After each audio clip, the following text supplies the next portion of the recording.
하나님 말씀 신약성경 로마서 7장 15절에서 25절, 22절에서 25절에 있는 말씀만 같이 합독하려고 합니다. 로마서 7장 22절에서 25절, 제가 가지고 있는 성경은 249쪽입니다. 로마서 7장 22절부터 25절까지 다 같이 합독하도록 합니다. 시작. 내 속사람으로는 하나님의 법을 즐거워하되 내 지체 속에서 한 다른 법이 내 마음의 법과 싸워 내 지체 속에 있는 죄의 법으로 나를 사로잡는 것을 보는도다. 오호라, 나는 곤고한 사람이로다. 이 사망의 몸에서 누가 나를 건져내랴. 우리 주 예수 그리스도로 말미암아 하나님께 감사하리로다. 그런즉 내 자신이 마음으로는 하나님의 법을, 육신으로는 죄의 법을 섬기노라. 아멘. 할렐루야. 오늘 또 참 좋은 날입니다. 성스러운 주일 아침, 오늘 또 주님 앞에 나와 예배하는 사랑하는 여러분들에게 주님의 크신 은혜와 은총과 축복이 함께하기를 소망합니다. 우리 옆 사람 한번 인사하십시다. 같이 예배들 반갑습니다. 옆 사람과 뒤에 분과 같이 한번 인사했으면 좋을 것 같습니다. 할렐루야. 언제나 교회 문은 활짝 열려 있습니다. 언제나 오고 싶을 때 오시면 되고 머물고 싶을 때 머무시면 됩니다. 오늘 예배가 쉼과 안식이 있는 예배, 기쁨과 감사와 은혜가 있는 예배가 되기를 주님의 이름으로 축원합니다. 우리 모두는 인생길에서 크고 작은 장애물들을 만납니다. 그 중에는 내가 해결할 수 있는 장애물도 있지만 때로는 내가 해결하지 못하는 장애물들도 종종 있습니다. 그런데 여러분, 우리가 만나게 되는 수많은 장애물들 중에 가장 큰 장애물은 무엇이라고 생각하십니까? 그것은 다름 아닌 자기 자신입니다. 자기 자신 속에 나타나는 분노의 장애물, 할 수가 없어요. 미움의 장애물, 상처의 장애물, 의심의 장애물, 때로는 번민의 장애물, 이러한 것들을 어떻게 정복할 수 있을까? 한 인간이 가지고 있는 가장 크고 유용한 자원이 있다고 하면 그것은 자기 마음의 자원입니다. 마음의 자원. 보세요. 똑같은 환경 속에 있으면서도 어떤 사람은 자기의 마음의 자원을 가지고 행복하게 살아갑니다. 그런데 어떤 사람은 불평과 원망 가운데 삽니다. 가만히 보면 별로 감사할 것도 없고 기뻐할 환경도 아닌데 감사와 기쁨이 충만한 삶을 살아가는 사람이 종종 있습니다. 그런데 어떤 사람들은 남들보다 훨씬 더 좋은 환경, 여건을 갖추고 있으면서도 끊임없는 불평과 원망과 저주 가운데 빠져 살아가는 사람이 많습니다. 어떤 때는 자기 마음의 자원을 가지고 어려운 환경도 잘 넘어갑니다. 마음의 자원이 문제예요. 성경은 마음을 생명이라고 표현합니다. 마음은 생명이다. 죽고 사는 권세가 마음에 있다고 했어요. 잠언 4장 23절 말씀 보면 모든 지킬 만한 것 중에 더욱 내 마음을 지키라. 생명의 근원이 이에서 남이라. 언제나 마음이 중요합니다. 그래서 남의 마음을 상하게 하면 안 되는 거예요. 그게 얼마나 큰 상처가 되는지 모릅니다. 물론 저 자신부터 나를 잘 몰라서 상대방의 마음을 헤아리지 못하고 상하게 할 때가 종종 있습니다. 아침에 화분에 물을 주면서 내 마음에도 충분한 물이 필요하구나, 그런 생각을 해봤어요. 꽃에만 물을 줄 것이 아니라 내 마음에도 물이 필요하구나. 꽃은 내가 주면 되는데 나에게 물은 누가 주는가 생각을 해봤어요. 꽃은 가만히 있어도 사람이 주면 되는데 내 마음에 물을 줄 사람은 나 자신이에요. 인간의 마음에는 네 가지 영역이 있습니다. 하나는 나도 알고 남도 아는 영역, 평범한 영역이죠.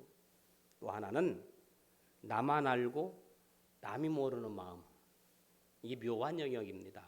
그래서 남이 모르기 때문에 나도 모르게 모르는 사람을 속이는 거예요. 10길 물쓰고 날아도 한 길 사람의 마음은 알 길이 없다, 속담이 있잖아요. 세 번째는 나는 모르는데 남이 아는 마음, 이건 심각한 거예요. 나는 모르는데 남이 나를 알아요. 나는 괜찮은 사람 같은데 남이 나를 보고 고약하대요. 나는 내가 생각해도 아주 부드러운 사람 같은데 남이 나를 보고 신경질적이랍니다. 나는 굉장히 잘하고 헌신적이라고 생각하는데 내 곁엔 사람들이 붙질 않고 거리감을 갖는 게 문제예요. 그 다음에 네 번째는 나도 모르고 남도 모르는 거, 최악이죠. 그런데 나도 모르고 남도 모르는 이 마음을 뭐라고 하느냐? 잠재의식이라고 해요.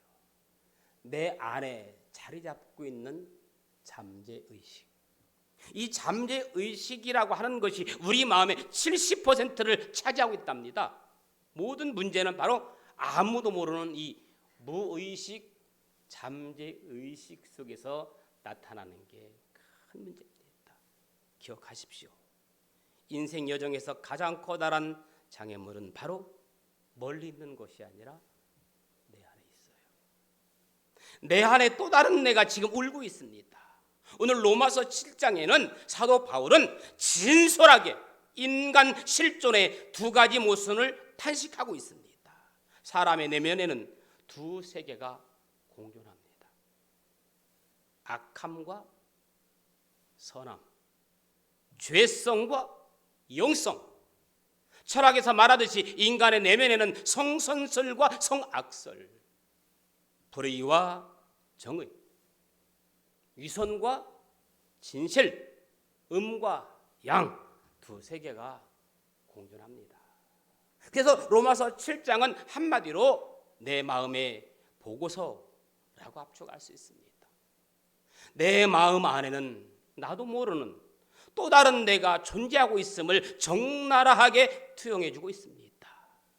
여러분, 그렇다고 마음대로 내 마음의 보고서를 오픈할 수 있는 것도 아니고, 그렇다고 아무렇게나 내 마음의 보고서를 팽개칠 수도 없는 것이 내 마음의 보고서입니다. 그렇습니다. 인간 사이에 일어나는 모든 원인은 내면적인 문제라고 해도 과언이 아니에요. 특히 그리스도인의 내면 세계는 영적 전쟁터라고 말할 수 있습니다. 우리는 매 순간마다 내면의 전쟁을 치르며 살아갑니다. 옛사람과 새사람의 공생적 갈등 속에서 살아갑니다. 예수님께서 말씀하신 대로 마태복음 26장 41절에 마음 노원이로되 육신이 약하기 때문입니다. 마음과 육신이 늘 싸우는 거예요. 그래서 어떤 때는 결심으로만 끝날 때가 얼마나 많은지 모릅니다. 이렇게 해야지 결심만 합니다. 인간 내면에 깊숙이 둥지를 틀고 있는 이 죄성이 장악하고 있기 때문이라고 오늘 본문 21절 23절에서 사도 바울은 자기의 내면의 보고서를 그렇게 얘기합니다. 그래서 사도 바울은 자신의 영적 고뇌를 이렇게 허심탄회하게 고백합니다. 24절에 오호라 나는 곤고한 사람이라. 어찌 보면 사도 바울뿐만 아니라 모든 인간은 오호라 나는 곤고한 사람이라 곤고 속에서 살아가고 있음을 고백합니다. 그런 처절한 실패를 스스로 자인했어요. 율법을 완전 무결하게 지킬 수 없다고 탄식합니다. 오히려 마음으로는 하나님의 법을 따르려고 하는데 육신의 죄의 지배를 받는다고 탄식합니다. 내가 믿음대로 살려고 노력하는데 내 안의 죄가 믿음대로 살지 못하도록 꿈틀꿈틀거리고 있다, 그 말입니다. 때로는 사도 바울처럼 이 신앙적인 딜레마를 놓고 고뇌할 줄 아는 영적 야성, 몸부림이 있어야 됩니다. 사도 바울이 말한 것처럼 오라 나는 곤고한 사람이로다. 이 사망의 몸에서 누가 나를 건져내랴? 건져줄 사람이 없다는 겁니다. 무엇을 말합니까? 나의 부족성을 말하는 겁니다. 나의 부족함을 고백하는 겁니다. 우리 안에는 내가 알지 못하는 깊은 곳에 죄악된 자아가 있습니다. 내 속에 있는 죄성이 나를 지배합니다. 내 안에 있는 상처받은 쓴 뿌리가 나를 지배합니다. 그래서 원하는 바 선은 행하지 아니하고 원하지 않는 악만 행하게 된다. 이 갈등, 고통, 모순의 때마다 일마다 하나님의 능력으로 정복되어지기를 예수님의 이름으로 축원합니다. 사랑하는 여러분, 오늘 이 아침에 하나님의 손길을 사모하십시오. 그리고 눈을 크게 뜨십시오. 하나님이 여러분들과 함께 하시고 여러분의 손을 드셔주시고 그러면 하나님께서 우리들의 손을 붙잡아 일으켜 주실 줄로 믿습니다. 명품과 명작은 하루아침에 모두 다 이루어지는 것은 아닙니다. 미켈란젤로는 최후의 심판을 그리는데 8년 걸렸다고 했습니다. 레오나르도 다빈치는 최후의 만찬을 그리는데 10년 걸렸다고 했습니다. 유명한 헤밍웨이의 노인과 바다는 80번이나 고쳐 썼습니다. 박경리가 대하소설 토지를 완성하는 데는 26년 걸렸다고 했습니다. 조지 벤 크로프트는 미국사를 쓰는데 26년 걸렸고 괴테는 파우스트를 23세부터 쓰기 시작해서 82세에 완성을 했으니 60년 걸렸다고 했습니다. 여러분, 현재 하고 있는 일이 성과가 없다고 눈에 보이지 않는다고 조급해하지 말라는 말이에요. 해결책은 날마다 꾸준히 계속 가는 데 있습니다. 유명한 실존주의 철학자 키에로 케고르는 인간을 향하여 인간은 끊임없이 흔들리는 존재다. 인간은 끊임없이 흔들리는 존재다. 불안 그 자체다라고 말하겠어요. 사람이 여러분 완전한 것 같지만 자세히 들여다보면 모순투성입니다. 저도 안에 들여다보면 모순투성이에요. 인간은 갈등하는 가운데 살아가는 인간의 현실 상태를 이렇게 묘사하고 있어요. 오늘 본문에서 사도 바울은 자신의 내면적인 고뇌를 적나라하게 내보이면서 인간 존재의 깊은 내적 갈등에 대해서 고민하고 있습니다. 첫째는 선을 행하지 않는다. 19절에 내가 원하는 바 선은 행하지 아니하고 도리어 원하지 아니하는 바 악을 행하는도다. 여러분, 가끔은 머릿속으로 생각하는 것과 행동으로 표현되는 것이 달라서 종종 난감한 경우가 있지 않습니까? 예를 들어서 내가 누군가 혼자 짝사랑한다고 생각해 보세요. 내가 혼자 누군가 짝사랑하는 사람이 있는데 그 사람에게 잘 보이고 싶은, 잘해주고 싶은 마음은 있는데 막상 그 사람 앞에 서면 그게 잘 안 되는 경우가 종종 있습니다. 짝사랑 같은 거 안 해보셨어요? 그렇잖아요. 오히려 그 사람에게 더 잘해줘야 되는데 더 쌀쌀맞게 대하거나 불친절하게 대하기도 합니다. 그리고 나중에 뒤돌아서서는 내가 지금 뭘 한 거야? 내가 왜 그랬을까? 후회하잖아요. 그런 경우들이 종종 있습니다. 저도 이렇게 운전을 하다 보면 운전할 때는 머릿속으로 교통법규를 잘 지키고 신호 위반도 하지 말고 양보 운전해가면서 잘 가야하는데 막상 핸들을 잡으면 그게 내 생각대로 안 돼요. 과속에 신호 위반에 난폭 운전에 때로는 바쁘다는 이유로 일방통행으로 거꾸로도 가고 아무튼 뭐가 그리 급한지 미친 듯이 달려갑니다. 운전할 때는 머리는 어디 다른 데 갖다 두고 오는 것 같을 때가 종종 있습니다. 남의 얘기 아니에요. 여러분들도 그럴 수 있습니다. 오늘 15절에 있는 말씀 보니까 내가 행하는 것을 내가 알지 못하노니 곧 내가 원하는 것은 행하지 아니하고 도리어 무엇을? 미워하는 것을 행함이라. 도리어 해서는 안 되겠다고 엉뚱한 생각을 하고 있다 그 말이에요. 그것을 바울은 이렇게 표현합니다. 내가 해서는 안 되는 것을 하면 그것을 하는 것은 내가 아니라 내 속에 자리 잡고 있는 죄, 사단이라고 말하고 있어요. 그게 내 마음대로 안 되는 것은 내 뜻이 아니라 죄의 사단이라고 사도 바울은 그렇게 얘기합니다. 우리말 중에 그런 말 있죠. 내가 그때 내 정신이 아니었어. 내가 뭔가 쉬운 것 같아. 이런 말 하잖아요, 여러분. 내가 뭔가 쉬웠다는 말 하잖아요. 오늘 또 이상한 짓 하는 사람 보고 저 사람 뭔가 쉬었어. 저 사람 제정신이 아니야 라고 말하기도 합니다. 그 대표적인 사람이 누구예요? 예수님의 12 제자 가운데 가룟 유다입니다. 유다는 그 당시 뭔가 쉬었어요. 제정신이 아니었습니다. 사단에게 홀렸어요. 분명히 성경이 그렇게 말하고 있어요. 요한복음 13장 2절을 보면 마귀가 벌써 가룟 유다의 마음에 예수를 팔려는 생각을 넣었다라고 분명히 말씀하고 있어요. 가룟 유다는 추워도 예수를 팔려는 마음이 없었습니다. 그럴 사람도 아닙니다. 인격적으로 이성적으로 그럴 사람이 아니죠. 누가복음 22장 3절 5절에도 12 중에 하나인 가롯인이라 부르는 유다에게 무엇이 들어가니? 사단이 들어가니. 이에 유다가 대제사장들과 성전 경비 대장들에게 가서 예수를 넘겨줄 방도를 의논하며. 여러분 생각해 보세요. 유다가 아무리 돈에 좀 나쁜 말로 환장했어도 겨우 은 30에 스승을 팔겠습니까? 3년 동안 함께 동거동락했고 함께 기도하며 울부짖던 그 가룟 유다가 은 30에 예수를 팔 생각이 됐겠습니까? 은 30은 얼마인 줄 압니까? 소 한 마리 값이에요. 유다는 그렇게 어리석은 사람이 아니었어요.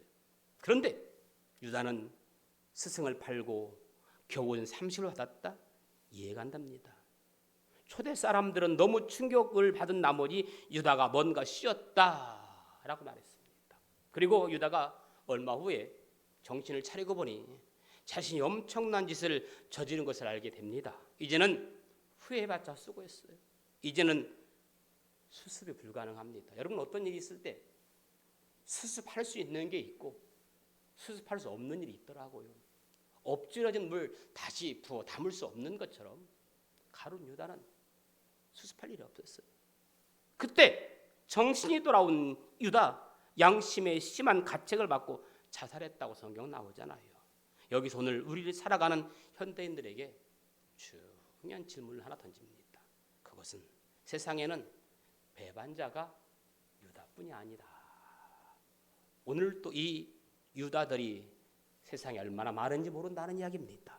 오늘 교회 안에서도 집안에서 세상에서 발생되는 이 유다가 한두 사람이겠습니까? 그래서 우리는 아주 강하게 기도해야 돼요. 강하게. 주님, 내 안에 있는 유다의 본능이 언제 살아날지 모릅니다. 살아나지 않도록 성령이여 강하게 역사하여 주옵소서. 그렇게 기도해야 됩니다. 억눌러야 됩니다. 나오지 못하도록. 또 하나는 배반의 대가가 너무 커요. 유다는 배반 후 자살해서 죽었잖아요. 그런데 자살해 죽었다고 모든 죄가 끝난 건 아니었잖아요. 지난 2000년 전 유다의 사건은 그동안 시간과 공간을 넘어 오늘까지 언급되어지고 있습니다. 유다의 배신은 아직도 끝나지 않았어요. 아직도 진행형입니다. 내 안에 유다가 머리를 들지 않도록 기도하며 세우며 연합하며 섬기며 일으키며 오늘 아멘 안기로 작정을 했어요. 제가 마음에 있는 말을 합니다. 내 안에 유다가 머리를 들지 않도록 기도하며 세우며 연합하며 섬기며 일으키며 주님의 뜻을 세워나가는 삶으로 굳건해지기를 예수님의 이름으로 축복합니다. 바울은 자신의 한계를 분명히 알았어요. 죄를 짓지 않으려고 선하게 살아보려고 애써보지만 그럴 때마다 자기가 죄 앞에서 얼마나 무력한지, 죄에서 벗어나려는 자신의 노력이 얼마나 허망한 것인지를 번번이 확인할 뿐이었다 그 말입니다. 나는 속사람으로는 하나님의 법을 즐거워하나 내 지체에는 다른 법이 있어서 내 마음의 법과 맞서 싸우며 내 지체에 있는 죄의 법에 나를 포로로 만든다라고 사도 바울은 고백합니다. 여러분 잘 아는 두 마음을 잘 소개하는 책이 있는데 여러분 잘 아시는 것처럼 지킬 박사와 하이드라는 책 너무나 잘 알고 계시잖아요. 스티븐이 지은 이 책 얼마나 유명합니까? 지킬 박사라고 하는 분이 아주 유명한 과학자예요. 의사예요. 너무나 선한 일을 많이 한 사람이에요. 많은 사람에게 칭송을 받고 그런 지킬 박사였어요. 덕이 있는 사람이고 참 좋은 사람이에요. 그런데 그 사람 마음속에 숨어있는 또 다른 악이 있었던 거예요. 하이드라고 하는, 그러니까 지킬 박사 마음속에 그 선하게 살려고 하는 삶 속에 하이드가 숨어 있다는 거예요. 하이드는 어떤 사람이었느냐? 밤이 되면 무서운 범죄자가 되고 살인자가 되고 많은 사람들을 공포 분위기로 몰아가는 그런 공포의 대상자였습니다. 그래서 어떤 범죄가 일어나고 보면 꼭 하이드가 그것을 하는 거예요. 그 하이드를 잡으려고 경찰이 동원되고 많은 사람들이 동원돼서 결국 하이드를 추격해서 잡았어요. 잡았는데 이미 죽어버린 거예요. 하이드를 벗기니까 그 속에서 누가 나와요? 지킬이 나온 거예요. 하이드하고 지킬은 두 사람이 아니고 한 사람이었던 거예요. 그렇게 선하게 살아가고 좋은 일을 했던 그 사람, 또 다른 한편에 하이드가 숨어 있다는 겁니다. 이것이 사람의 본성을 잘 표현하고 있는 거죠. 오늘 본문의 말씀에도 잘 표현하고 있습니다. 내가 원하는 바 선은 행하지 아니하고 도리어 원하지 아니하는 바 악을 행하는도다. 그러므로 내가 한 법을 깨달았노니 곧 선을 행하기 원하는 나에게 악이 함께 있는 것이로다. 그래서 나는 곤고한 사람이라.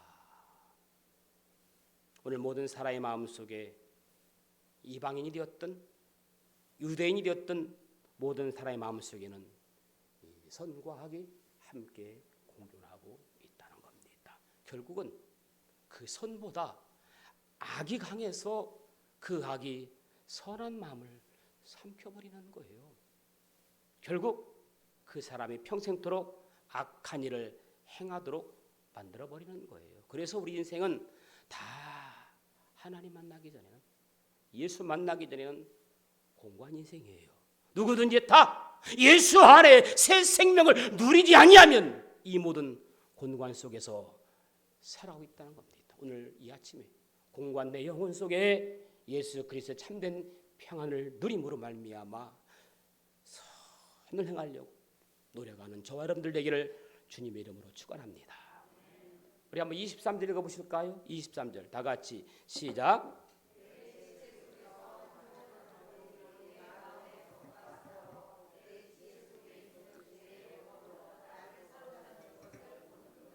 아멘.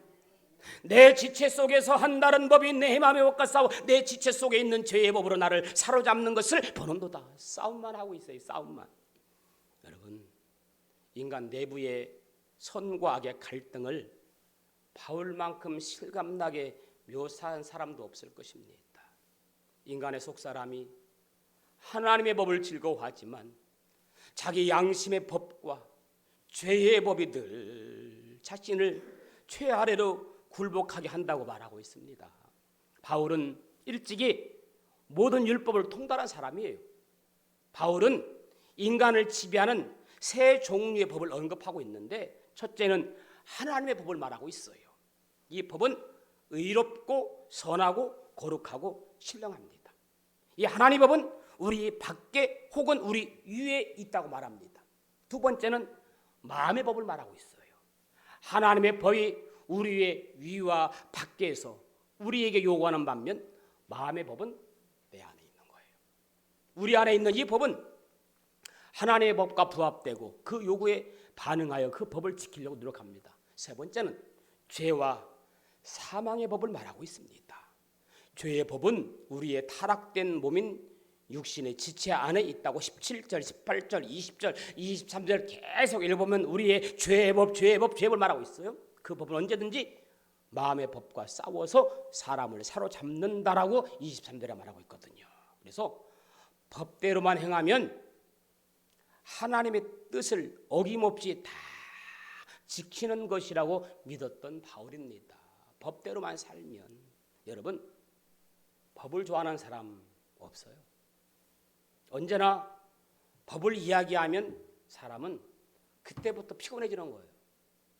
안 그렇습니까? 대한민국 헌법 1조 1항 대한민국은 민주공화국이다. 2항 대한민국의 주권은 국민에게 있고 모든 권력은 국민으로부터 나온다. 좋아요? 딱딱해지잖아요. 나오는 순간부터 괴롭잖아요. 그렇다고 무시할 수도 없는 게 법이잖아요. 나이가 들수록 듣고 싶은 말이 있다면 어떤 소리 듣고 싶어요? 그 사람 법. 집사님 그렇게 좀 사세요? 그렇게 사셔야 돼. 법 없이도 살 사람이야. 가끔 죄송합니다. 조폭이라고 표현해서 조폭들이 이게 몸에 새겨진 문신이 TV에 이렇게 막 비춰질 때가 있어요. 뭐라고? 착하게 살자. 착하게 살자. 그분의 마음이 거기에 잘 담겨져 있어요. 착하게 살고 싶은 마음이 담겨져 있어요. 그런데 착하게 살고 싶지만 잘 안 된다는 의미죠. 그건 그분만이 아니라 모든 인간의 문제입니다. 종교적으로 상당한 내공을 쌓은 사람들에게도 똑같이 일어나요. 영적으로 예민할수록 선한 의지와 악한 의지의 충돌을 더 심각하게 느껴지더라고요. 차라리 모르면 괜찮은데 알면 영적으로 알수록 더 충동적 심각하게 느껴집니다. 나이 먹을수록 세월이 흐를수록 정말 법 없이도 살 사람이 그리운 시대에 우리는 살고 있습니다. 조금만 빈틈만 있으면 법을 악용하는 사람들이 얼마나 많이 있습니까? 여러분 옳으냐 그르냐 법을 놓고 싸우다 보면 결국은 둘 다 망하는 거예요. 인간에게는 늘 깊은 번뇌와 갈등만 있을 뿐 그 갈등을 극복할 수 있는 능력이 없습니다. 왜? 마음의 법과 죄의 법이 늘 싸웁니다. 성도 안에는 이 두 가지 법을 서로 지배력을 행사하려고 투쟁하고 있으므로 성도는 자신도 모르게 사이에 갈등 상태에 놓여 있습니다. 그래서 싸우고 갈등하면 사람은 곤고한 사람이 되는 거예요. 성령의 능력과 기도의 권능으로 화목케 하는 아름다운 향기로운 삶을 사는 여러분들 되기를 예수님의 이름으로 축원합니다. 마지막 세 번째 25절에 있는 말씀 한번 읽읍시다. 25절. 우리 주 예수 그리스도로 말미암아 하나님께 감사하려다. 그런즉 내 자신이 마음으로는 하나님의 벌, 육신으로는 죄의 법을 섬기노라. 아멘. 차선은 최선의 적이라는 말이 있습니다. 차선은 최선의 적이다. 저 해안선에 등대가 우뚝 세워졌습니다. 등대를 관리하는 등대지기가 있겠죠. 배들은 항상 등대 불빛을 보며 방향을 잡고 안전하게 항구로 돌아오곤 합니다. 그 등대 기름 창고에는 기름이 늘 가득해야 되겠지요. 늘 가득합니다. 등대에 불을 밝히라고 정부에서는 계속해서 공급되는 기름입니다. 어느 날 자동차가 지나가다가 기름이 떨어져서 오고 가지도 못하고 있습니다. 주유소가 없는 곳이라 참 어렵습니다. 등대지기에게 사정을 했습니다. 등대지기가 거기에 있는 기름을 빌려주었습니다. 참 마음이 좋고 착한 등대지기죠. 이튿날 가난한 할머니가 오더니 추워서 못 있겠다고 기름 보일러에 기름을 좀 채워달라고 딱한 사정을 얘기해요. 참 착한 등대지기예요. 할머니에게 기름 보일러 할 때 오라고 엄청 줬어요. 또 그 다음날 한 자매가 와서 등에 넣을 기름 좀 달랍니다. 처지가 난처하여서 조금 주었습니다. 등대에 넣을 기름이 떨어졌습니다. 그날 밤 배 몇 척이 파산되어 수많은 사람이 죽었습니다. 조사단이 파견되었습니다. 기름을 충분히 주었는데 왜 등대불이 꺼져 있는지 조사했습니다. 등대지기는 사정대로 말할 수밖에 없습니다. 당국자의 마지막 말입니다. 우리가 당신에게 기름을 공급한 이유는 오직 하나, 등대의 불을 꺼뜨리지 말라는 것이다. 당신은 직무유기다. 구속돼야 한다. 차선은 최선의 적입니다. 우리가 흔히 하는 말 중에 어쩔 수 없는 선택이었다라고 말합니다. 어쩔 수 없는 선택. 우리가 주의를 빠지는 것도 어쩔 수 없는 이유죠. 그렇죠? 지금 상황도 중요하지만 어디에 하나님의 부르심이 있는가를 생각한다면 사명을 벗어난 그 어떠한 선행도 최선이 될 수 없다는 이야기입니다. 오직 예수님만이 구세주며 완전한 해결자이십니다. 차선은 없습니다. 예수 안에서 어쩔 수 없는 선택은 없습니다. 그러기에 예수 그리스도를 우리의 구원자로 주신 하나님께 감사하고 찬양드려야 마땅합니다. 여러분, 이 마당의 텃밭도 원하지 않는 풀들이 자랍니다. 그 중에는 다른 작물이 몸을 뱀처럼 감고 올라가는 풀도 있습니다. 가는 줄기지만 아주 강해서 그냥 두면 작물을 죽일 수도 있습니다. 그렇다고 해서 작물을 감고 있는 덩굴을 다 풀어낼 수는 없잖아요. 왜? 그러다가 작물에 손상을 입힐 수 있기 때문에. 그럴 때 어떻게 될까요? 간단합니다. 낫으로 덩굴의 밑동을 잘라주면 작물은 일단 숨을 쉴 수 있고 시간이 지나면서 몸에 붙었던 덩굴줄기는 신압으로 조금씩 어느 순간 갑자기 떨어져 나갑니다. 그렇습니다. 여러 가지 모양을 띤 악의 덩굴이 우리를 감고 있지만 예수를 믿음으로 악의 뿌리인 죄가 끊어졌다는 사실을 알고 있다면 우리가 어찌 바울처럼 하나님께 감사하지 않을 수 있겠는가? 오늘 말씀 이겁니다. 정리합니다. 사랑하는 가족 여러분, 우리는 온전한 선을 행하지 않았습니다. 싸움만 했습니다. 그래서 우리가 곤고한 사람입니다. 내 마음의 보고서가 너무너무 복잡하여 낙서장이 되고 말았습니다.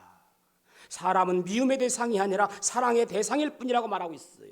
죄는 미워도 사람은 미워하지 말라는 말도 있습니다. 이제 새롭게 우리의 보고서를 작성할 수 있는 자신감을 갖기를 축복합니다. 이제 십자가를 지고 부활하신 예수 그리스도께서 우리를 곤고와 사망에서 완전히 건져 주셨습니다. 그러므로 승리하는 여러분들의 삶이 되어지기를 예수님의 이름으로 축원합니다. 기도하겠습니다. 오늘 말씀을 생각하면서 주님, 내 마음의 보고서가 서로 선하게 아름답게 다시금 쓰여지기 원합니다. 오늘 말씀을 생각하면서 잠깐 묵상하며 기도하기 원합니다. 좋으신 아버지 하나님, 은혜와 사랑을 감사합니다. 아버지 하나님, 날마다 숨쉬는 순간마다 하나님의 은혜가 넘쳐나게 하여 주십시오. 내 마음에 들풀이 자라지 아니하도록 주여 축복하옵소서. 승리의 삶을 살아갈 수 있도록 역사하여 주옵소서. 살아서 역사하시는 좋으신 아버지 하나님, 순간순간 넘어질 때마다 일으켜주시는 주님, 어쩔 수 없는 선택이라고 우리가 원망도 하지만 온전한 예수님 바라보고 다시금 내 마음의 보고서를 작성할 수 있는 은혜를 더하여 주옵소서. 예수님의 이름으로 기도합니다. 아멘. 96장 예수님은 누구신가? 우리 찬양 같이 부릅니다.